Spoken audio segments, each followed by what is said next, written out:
Ya viste el giro argumental, escuchaste la cita bíblica y tal vez incluso discutiste sobre qué brillaba en ese maletín. Pero debajo de los diálogos ingeniosos y el estatus de culto de Pulp Fiction se esconde un sinfín de datos extraños, sorprendentes y curiosos que la mayoría de los fans pasan por alto. Pues bien, acompáñanos hoy en un recorrido para descubrir 20 datos curiosos sobre la película Pulp Fiction que desconocías. Ganó el premio Palme d'Or en Cannes 94. Palme d'Or, la mejor película del Festival Cannes. En la primavera de 1994, Pulp Fiction ganó los premios más prestigiosos del Festival de Cine Europeo en el Festival de Cine Cannes, conocido por premiar el cine de autor. A pesar de ser una película sobre sicarios que hablaban de masajes de pies y sobredosis de heroína, Pulp Fiction ganó la Palma de Oro, el máximo galardón del festival. Cuando Tarantino subió al escenario para aceptar el premio, algunos espectadores abuchearon, mientras que otros le brindaron una ovación de pie. De la noche a la mañana, Tarantino se convirtió en una estrella internacional, y el éxito de la película convirtió a Miramax Films en un estudio dominante durante el resto de la década. La fascinación de Tarantino por los pies queda al descubierto. Quentin Tarantino no solo es conocido por sus ingeniosas conversaciones, sino también por su famosa obsesión con los pies. Pulp Fiction es quizás uno de los ejemplos más claros de esta obsesión plasmada en la pantalla. A lo largo de la película se mostraron numerosas imágenes de pies descalzos de mujeres. La más memorable fue la de Maya Wallace, interpretada por Uma Thurman, caminando descalza por el local Jack Rabbit Slims antes de su baile con Vincent Vega. Más tarde, cuando se recostó en el sofá tras consumir heroína, la cámara se centró en sus pies. Sin embargo, la cosa no terminó con Mia. Fabienne, la novia francesa de Butch, fue presentada con una larga toma de sus pies descalzos en una habitación de hotel. También estuvo la popular conversación entre Jules y Vincent sobre masajes de pies. Tarantino también ha admitido en entrevistas que le fascinan los pies y no lo oculta. La muerte de Marvin fue parcialmente improvisada. Dada la naturaleza violenta de la película, su fallecimiento destaca por su repentinidad y el toque de humor que aporta. La escena, que se sitúa después de que Vincent Vega y Jules Winfield sobrevivan a un tiroteo y se marchen en coche con un joven llamado Marvin en el asiento trasero, los muestra conversando despreocupadamente sobre el destino y los milagros. Vincent se giró para hacerle una pregunta a Marvin y, accidentalmente, le voló la cabeza. Muchos fans desconocían que la mayor parte de la conversación y la reacción en esta escena fueron improvisadas. Según se cuenta, Tarantino tenía un esquema general en el guión donde Vincent le disparaba a Marvin. El coche quedó destrozado y llamaron al lobo. Cuando las cámaras empezaron a rodar, Samuel L. Jackson y John Travolta intercambiaban diálogos con una intensidad espontánea. Se suponía que Jackson diría algo así como «te has dado un golpe» o algo parecido, y Travolta, a la defensiva, no quería dispararle al hijo de una abeja. El arma se disparó, pero no se pronunciaron según el guión. En cambio, crearon un momento de humor negro que se convirtió en una de las escenas más citadas del catálogo de Tarantino. Harvey Keitel rodó sus escenas en tan solo 2 días. Cuando Harvey Keitel apareció como Winston el Lobo, se adueñó del personaje, pues debía ser el tranquilo, elegantemente vestido y eficiente que llegaba para limpiar el sangriento desastre que Jules y Vincent habían provocado. Daba instrucciones como un general militar. El personaje era tan icónico que muchos asumieron que lo había interpretado innumerables veces para lograr tal reconocimiento. Pero aquí está el giro. Keitel filmó todas sus escenas en solo 2 días. Toda la presencia del lobo en Pulp Fiction, desde su primera llamada telefónica hasta el apretón de manos final, se filmó en 48 horas. Según los productores, Lawrence Bender y el propio Tarantino, el apretado calendario se debió a la limitada disponibilidad de Keitel, ya que estaba involucrado en otros proyectos y aceptó con la condición de que se cumpliera un plazo estricto.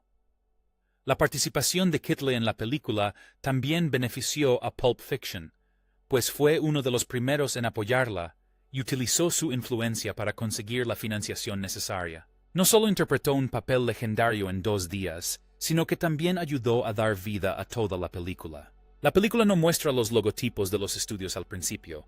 Si alguna vez vuelves a ver Pulp Fiction, hazlo con atención y quizás notes algo inusual. El hecho es que antes de que comience la primera línea de diálogo, no hay logotipos de estudios, ni Miramax, ni A Band Apart, ni siquiera la tradicional y grandiosa música orquestal que indica que se trata de una producción de estudio. En cambio, la película comienza con una simple pantalla negra y luego una definición de diccionario de la palabra pulp. Tarantino lo confirmó, diciendo que fue deliberado porque quería establecer el tono desde el primer segundo de la película. También agregó, esta no iba a ser una experiencia típica de Hollywood.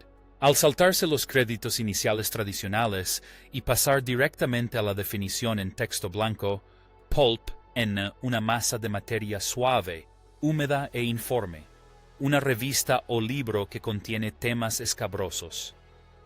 Mantuvo a sus espectadores en la belleza y el espíritu de las novelas y revistas pulp de la vieja escuela.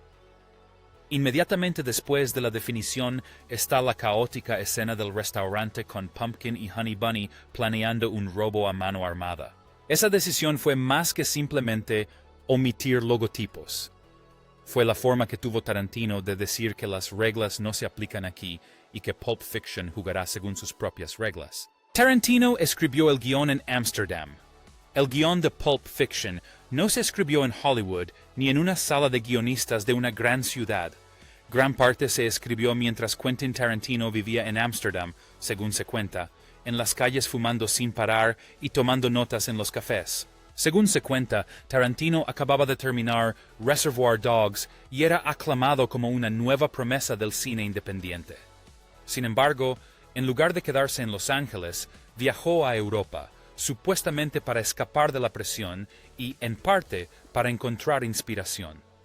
Esto también explica por qué Pulp Fiction está repleta de referencias europeas, especialmente en los diálogos de Vincent Vega. Cuando Vincent y Jewel hablan de las diferencias entre Estados Unidos y Europa, mencionan el Royale con queso, las barras de patatas fritas y la ausencia de propinas.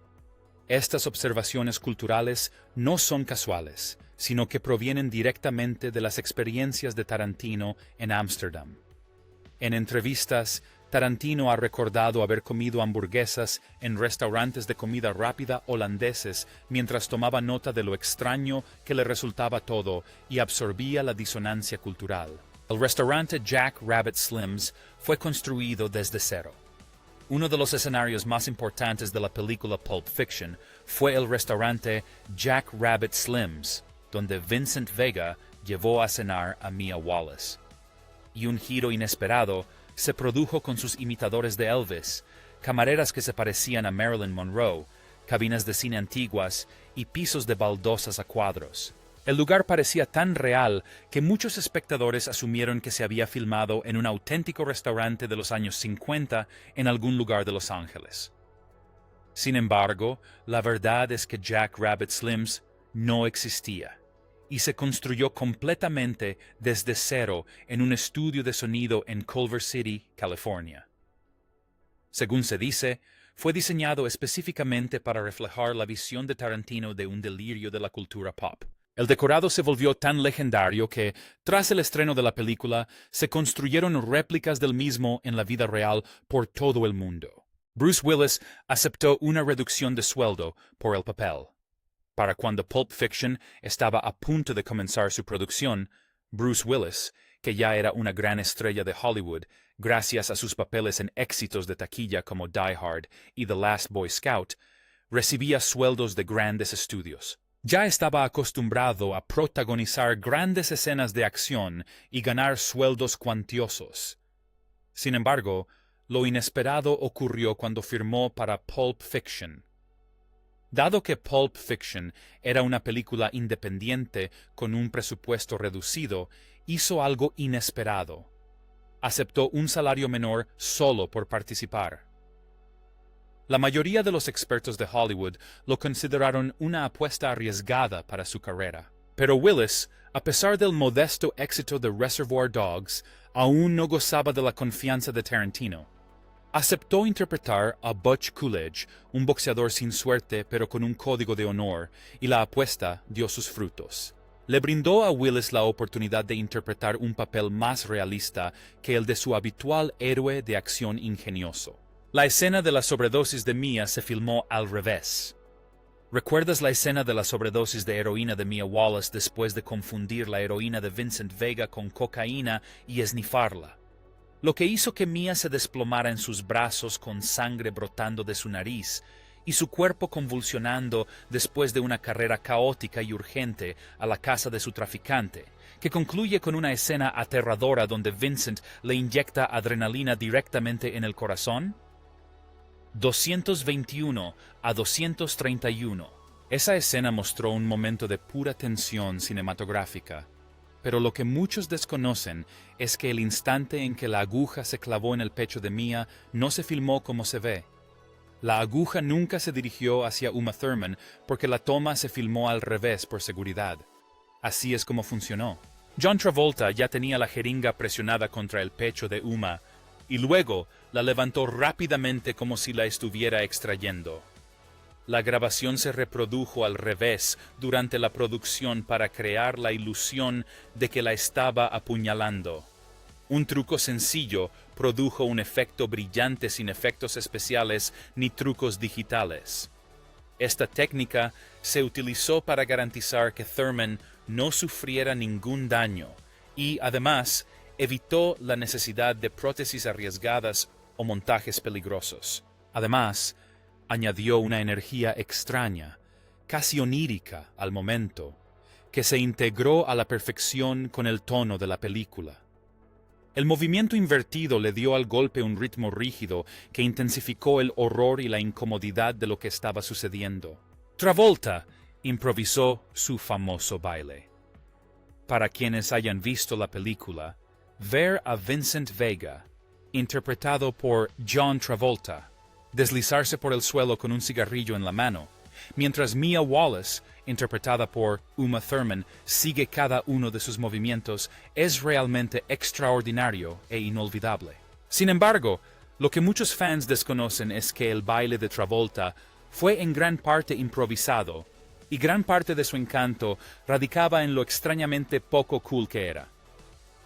Al parecer, cuando Tarantino escribió la escena, tenía un único objetivo: rendir homenaje a los concursos de baile de los años 60 y a la cultura pop de antaño, ya que era el tipo de cosas que solo se encontraban en las revistas pulp y los programas de televisión que inspiraron la película. Según se informa, también tenía una idea muy específica de cómo debía sentirse el baile. De acuerdo con entrevistas a Tarantino y Travolta, el director le dio una sola indicación: quiero que bailes como en Fiebre del sábado por la noche. La única diferencia es que esta vez estás drogado con heroína y tratas de no parecer genial.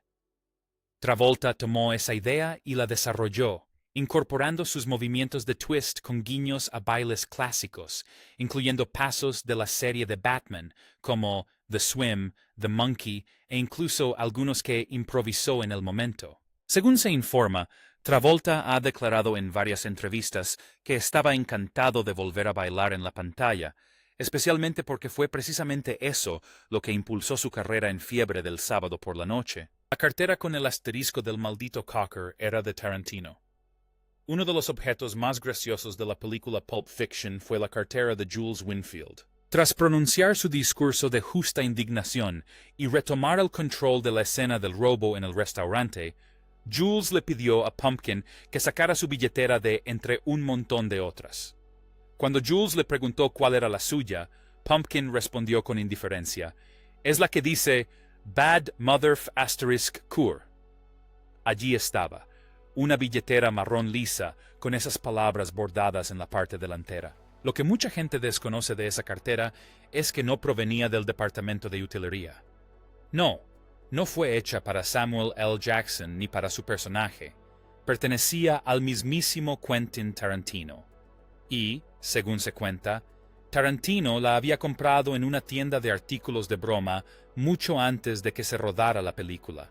Según se cuenta, le encantó tanto que decidió regalársela a Jules porque creía que representaba a la perfección la transformación del personaje, de un sicario despiadado a un pastor sereno y reflexivo. Tras el estreno de la película, la cartera se hizo tan famosa que, según se dice, el mercado se inundó de réplicas, y hasta el día de hoy, se dice que aún se puede comprar una cartera de Bad Mother Air por internet. Pero solo una de ellas es la original, y todo empezó en el bolsillo trasero de Tarantino. La palabra joder se repite 265 veces. Pulp Fiction no se anda con rodeos a la hora de mostrar conversaciones crudas y sin filtros. En concreto, la película utiliza la palabra joder, la friolera de 265 veces.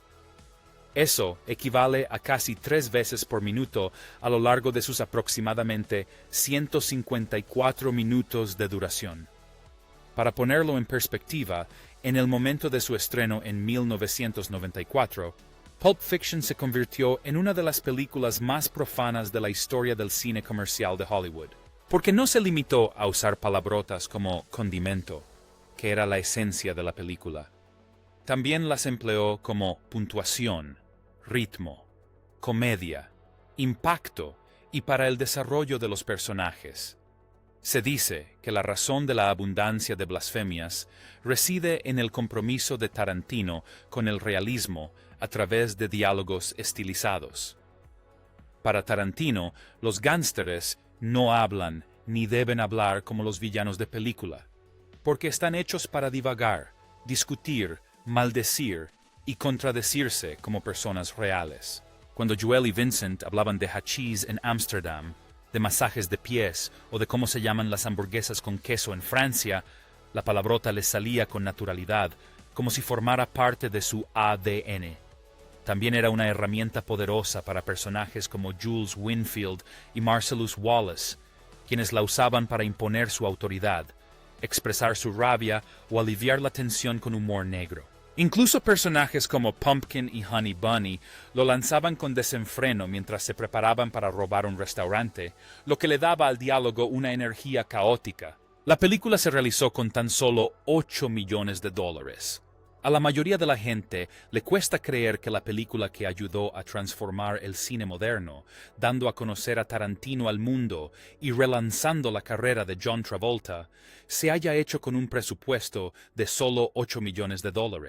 A todos nos sorprende, porque en Hollywood es una cantidad insignificante, sobre todo si se tiene en cuenta el tamaño del reparto y el impacto cultural que ha tenido la película.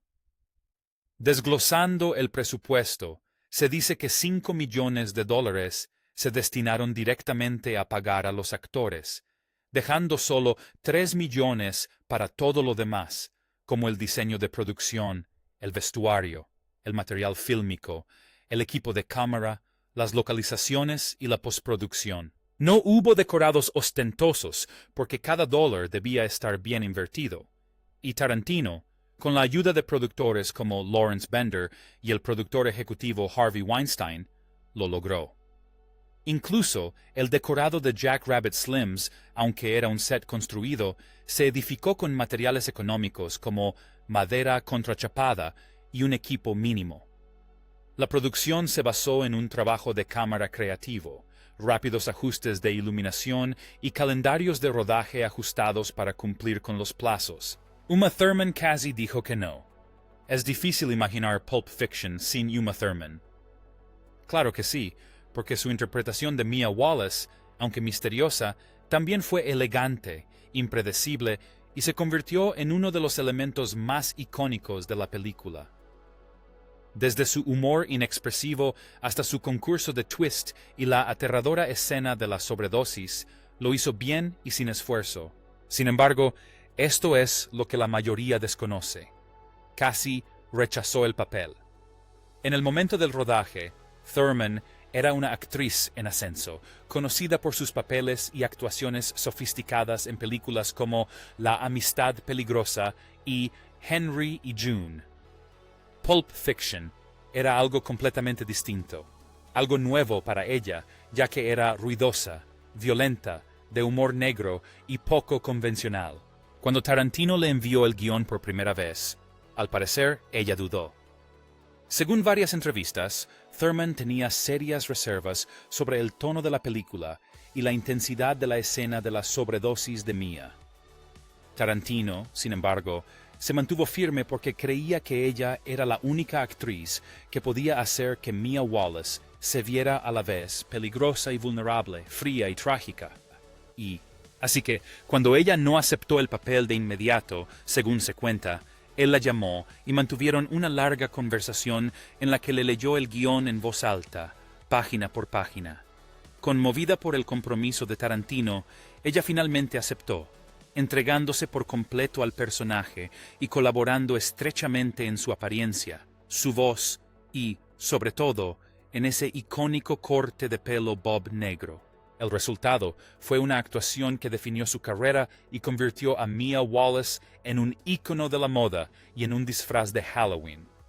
Su decisión de arriesgarse valió la pena al obtener una nominación al Oscar a la mejor actriz de reparto, y su colaboración con Tarantino no terminó ahí, ya que volvieron a trabajar juntos en Kill Bill, donde interpretó otro personaje inolvidable, la novia. Tarantino quería interpretar a Jules él mismo. Antes de que Samuel L. Jackson convirtiera a Jules Winfield en uno de los personajes más interesantes de la historia del cine, hubo un momento en que Quentin Tarantino planeó interpretar el papel. Tarantino quería ser el sicario filosófico con predilección por la venganza bíblica y las críticas a las hamburguesas con queso. La mayoría de la gente querría saber por qué. Al parecer, se debe a que Tarantino siempre había admirado el cine independiente, donde los directores a menudo protagonizaban sus propias películas. También le gustaba escribir papeles para sí mismo. Y en aquel entonces, antes de que Pulp Fiction se convirtiera en un fenómeno cultural, la idea no parecía descabellada. Después de todo, ya había actuado en Reservoir Dogs como el Sr. Brown y le encantaba actuar. Sin embargo, todo eso cambió en el momento en que Samuel L. Jackson hizo la audición. En su primera audición, Jackson no consiguió el papel, y otro actor llamado Paul Calderón era considerado el favorito. Pero Jackson, furioso y decidido, voló de regreso a Los Ángeles para una segunda audición. Según se cuenta, entró en la sala furioso, con una actitud desafiante, y se adueñó por completo del personaje de Jules. Se dice que intimidó a todos los presentes, y cuando terminó, Tarantino se dirigió al productor Lawrence Bender y simplemente dijo: «Hemos encontrado a Jules». Dejar ir a Jules fue, sin duda, una de las mejores decisiones que Tarantino tomó en beneficio de la película, y Jackson aportó amenaza, humor y espiritualidad al personaje de una manera que se convirtió instantáneamente en icónica. Travolta, en lugar de confiar únicamente en la imaginación o ver documentales, Travolta optó por un camino diferente: consultar a un exadicto a la heroína que le ofreció una sugerencia sorprendentemente específica. Le dijo: «Si quieres entender cómo se siente la heroína, emborráchate con tequila o vino, date un baño caliente y simplemente déjate llevar. Es lo más cerca que estarás de esa sensación legalmente». Travolta se tomó el consejo en serio. Bebió vino, se metió en una bañera humeante y permaneció allí durante horas. El objetivo era imitar esa quietud flotante y distante que los consumidores de heroína solían describir. No se trataba de actuar como si estuviera drogado en el sentido obvio. Quería plasmar esa desconexión interna, el lento proceso de pensamiento y la sensación de estar a la deriva entre dos mundos. Puede sonar extraño, pero funcionó. La actuación de Travolta le valió una nominación al Oscar a Mejor Actor y contribuyó a consolidar su regreso tras años de papeles cada vez menos relevantes. Se suponía que Michael Madsen interpretaría a Vincent Vega. Antes de que John Travolta se pusiera el traje negro de Vincent Vega, el papel se escribió pensando en Michael Madsen. Tarantino acababa de trabajar con Madsen en Reservoir Dogs, donde interpretó al infame Mr. Blonde. el gángster sádico y arrogante que bailaba al ritmo de Stuck in the Middle with You antes de cortarle la oreja a un policía.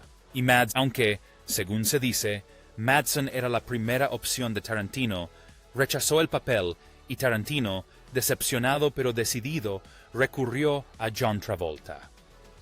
En aquel entonces, la carrera de Travolta estaba en franca decadencia.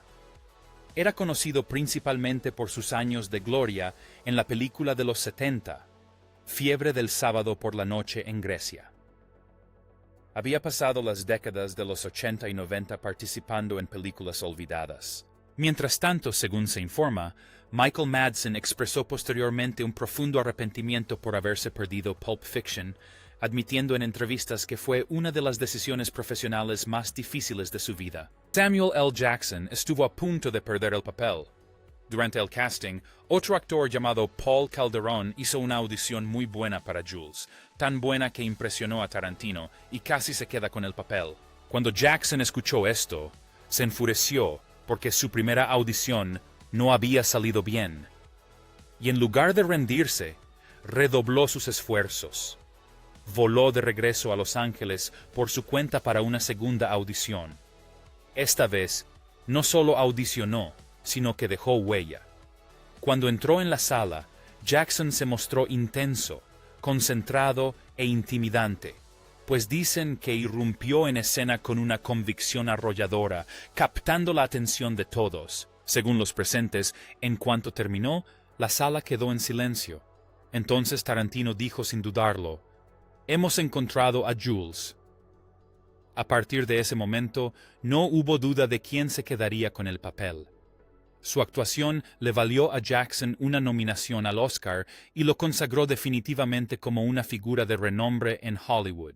También le dio a la película su centro moral, lo cual era irónico dado que interpretaba a un sicario. Ahí reside su genialidad, porque Jules era el personaje que cambiaba, que se cuestionaba a sí mismo, que intentaba escapar de la vida. Casi nada de eso habría sucedido si Jackson no se hubiera enfadado, comprado ese billete de avión y vuelto a la sala de audiciones como si fuera suya. La historia del cine podría haber sido muy diferente. Su determinación al final no solo le valió el papel, sino que le dio a Pulp Fiction su voz, su pasión y su alma. Nadie sabe qué había dentro del maletín. El misterio más famoso de toda la literatura pulp es el maletín. Sí, ese objeto dorado que impulsó gran parte de la trama. El objeto que Vincent y Jules fueron enviados a recuperar y que Pumpkin y Honey Bunny intentaron robar era codiciado por Marcellus Wallace. Pero lo más sorprendente es que nunca supimos qué contenía. Cuando Vincent abrió el maletín, solo vimos un brillo dorado en su rostro. Solo pronunció una palabra: hermoso. Y así, Tarantino dejó al público en vilo, negándose a dar explicaciones, lo que provocó que surgieran teorías de inmediato. Algunos creían que se trataba del alma de Marcellus Wallace debido al extraño detalle de la tirita en la nuca, que supuestamente era el lugar por donde el diablo la habría extraído. Según esta teoría, el maletín brillaba porque contenía algo divino o metafísico, lo que explica por qué la combinación de la cerradura era 666, el número de la bestia según la Biblia. Otros argumentaban que se trataba de lingotes de oro o diamantes, mientras que algunos creían que era simplemente un recurso argumental sin contenido real, creado para hacer avanzar la historia. Lo cierto es que, según Tarantino y el co-guionista Roger Avery, nunca hubo nada específico dentro del maletín. Su contenido era ambiguo, dejado deliberadamente a la imaginación del público. El resplandor dorado provenía de una bombilla colocada dentro del maletín para darle una aura misteriosa y celestial. Según se cuenta, Tarantino afirmó que quería que los espectadores proyectaran sus deseos o miedos en el maletín, y al no revelar nunca su contenido, mantuvo vivo el misterio y la conversación incluso décadas después.